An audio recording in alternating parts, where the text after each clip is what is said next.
पंजाब डूब रहा है, भारी तबाही मची है। सतलुज और रावी नदियों में आई बाढ़ की वजह से 9 जिले प्रभावित हैं और करीब 1300 से ज्यादा गांव बाढ़ की चपेट में। अब तक 30 लोगों की मौत हो चुकी है। पंजाब को देश का अन्न का भंडार कहा जाता है और ऐसे हालात में 1 लाख हेक्टेयर खेती की जमीन पर पड़ी फसलें बाढ़ की वजह से बर्बाद हो चुकी हैं। अब यह भी आशंका जताई जा रही है कि कहीं पंजाब की ये बाढ़ देश का खाद्यान्न संकट तो नहीं बढ़ा देंगी, क्योंकि ये तो तय है कि फसल बर्बाद हो गई है।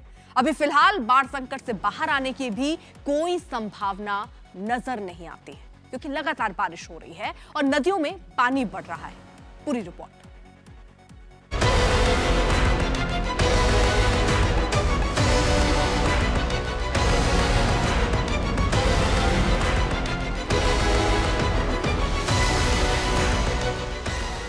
बीएसएफ को भारत की फर्स्ट लाइन ऑफ डिफेंस ऐसे ही नहीं कहा जाता।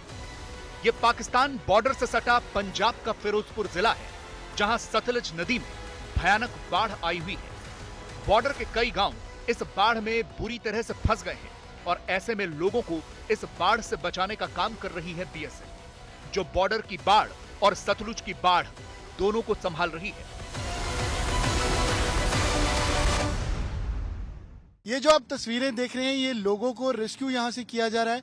बीएसएफ की टीम्स, आर्मी की टीम्स और एनडीआरएफ कुछ देर पहले यहाँ पर मौजूद थी और ये टेंट्स जो आप साथ में लगे देख रहे हैं, रेस्क्यू करने के बाद कुछ लोग यहीं उन्होंने शरण ली है।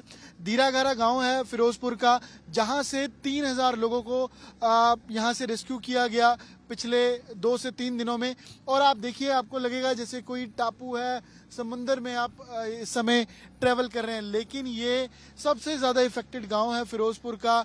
दीरागारा और नहलाधारा और साथ के कौन सा गांव है सर?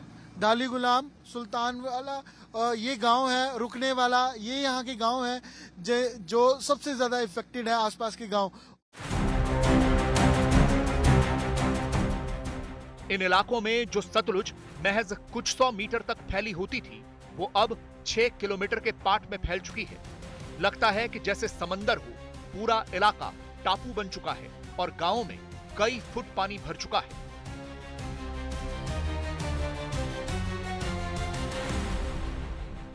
यहाँ से लेके ये फिरोजपुर जिला है और यहाँ से दूसरी तरफ राइट हैंड साइड अमन जहाँ पर पैन कर रहे हैं अब, तो इस तरफ 8 किलोमीटर तक सतलुज फैल चुकी है और दूसरी तरफ जिला तरन तारण का बांध है। तो इस एक पॉइंट पर जहाँ से अभी आपको दिखाया फिरोजपुर है और दूसरे पॉइंट पर अंदर जाकर तरन तारण है। इतना फैलाव इसका है। बीएसएफ लगातार कोशिश कर रही है कि लोगों को सुरक्षित कैंपों में पहुंचाया जाए, लेकिन बहुत से लोग ऐसे भी हैं जो अभी भी गांवों में ही रह रहे हैं। ऐसे लोगों तक बीएसएफ की तरफ से राशन, साफ पानी, सब्जियां और दवाइयां पहुंचाई जा रही हैं। इस जगह पे ये जो अभी आप देख रहे हैं, ये लगभग 200 मीटर का ही मेन सतलुज रिवर है, जिसके अंदर अभी हम घूम रहे हैं।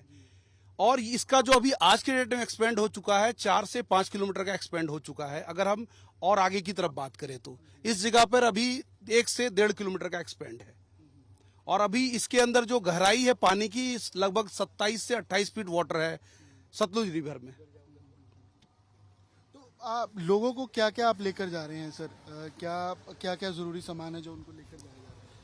लोगों के लिए मैं खास तौर पे उनके दिनचर्या की सामान जैसे आटा, चावल, तेल, दाल, आलू, सब्जियां और पीने का पानी, खास तौर पे चूंकि ये पूरा वाटर जो है अभी गंदा हो चुका है, पीने का पानी नहीं है, ये सारी चीजें। साथ ही साथ हमारे साथ trend nursing assistant any time board पे रहते हैं, वो उन्हें जो मेडिसिन है वो भी प्रोवाइड करा रहे हैं। बीएसएफ को बहुत से ऐसे लोग भी मिल रहे हैं जो अभी भी अपने घरों में रह रहे हैं। वो या तो वहां से निकलना नहीं चाहते या फिर उनकी कोई मजबूरी है। ये निहाला लवेरा गांव है, जहां पर जो युवक हैं ये गुरुद्वारा साहिब है, इसके आसपास 10 से 12 गांव भी हैं।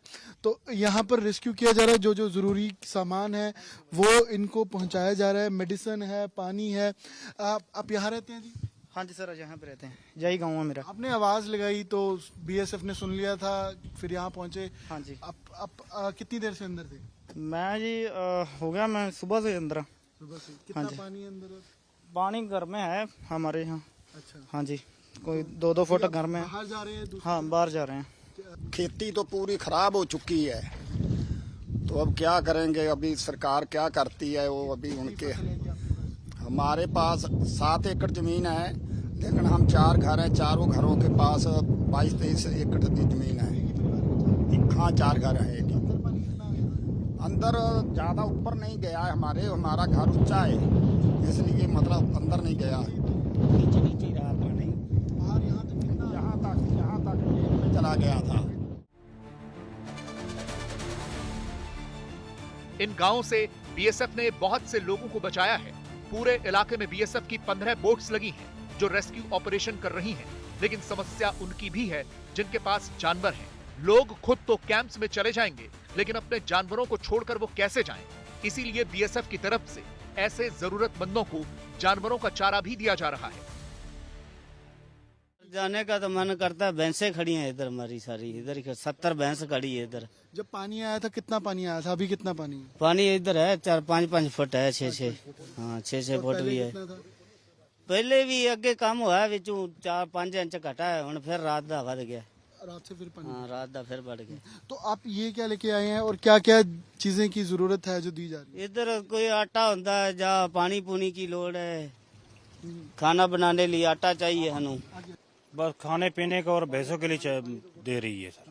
हाँ जी, और टेबलेट भी दे रही है, जो कोई बीमार होता है दे देंगे, भी इमरजेंसी होती है। तो आपने यहाँ से सोचा नहीं कि बाहर निकला जाए? या सर हम तो चाहते हैं निकलना, लेकिन असी डंगरों के लिए वैसे के लिए बैठे हैं। हाँ जी, हाँ जी, उनके लिए बैठे हैं, नहीं तो हम तो चले जाते हैं कभी के। और जो बच्चे हैं, परिवार है, वो पीछे छोड़ दिया।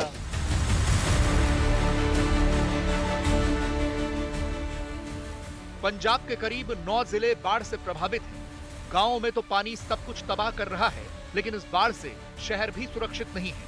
ये जालंधर है, सबसे ज्यादा पॉश इलाके में भी बाढ़ का पानी आ गया है। इस वक्त जालंधर सिटी के न्यू जवाहर नगर में है, जो कि अब एक टापू में तब्दील हो गया। आप देख सकते हैं किस तरह से ये पानी पूरी तरह से भरा हुआ है। ये पानी अब घरों में जा चुका है और इस वजह से दिक्कत तो आ ही रही है, लेकिन लोगों का जनजीवन अस्त व्यस्त हो गया है। सीधा उन्हीं से बात करते हैं। ये आप बताइए, पानी अंदर तक चला गया है, क्या दिक्कत आ रही है लोगों में? आप लोगों ने कोई एंटीसिपेट किया था इस तरह से हो सकता है? एंटीसिपेट हुआ है जी, 15 दिन पहले से काउंसलर और एडमिनिस्ट्रेशन से बात हो रही है, सिवाय आश्वासनों के कि जी हम सक्शन कराएंगे, ये करेंगे, वो करेंगे, कुछ नहीं हो रहा। और अब रात को 1:30 बजे पानी घरों में चला गया जी, और 2-2 फुट पानी घरों के अंदर है।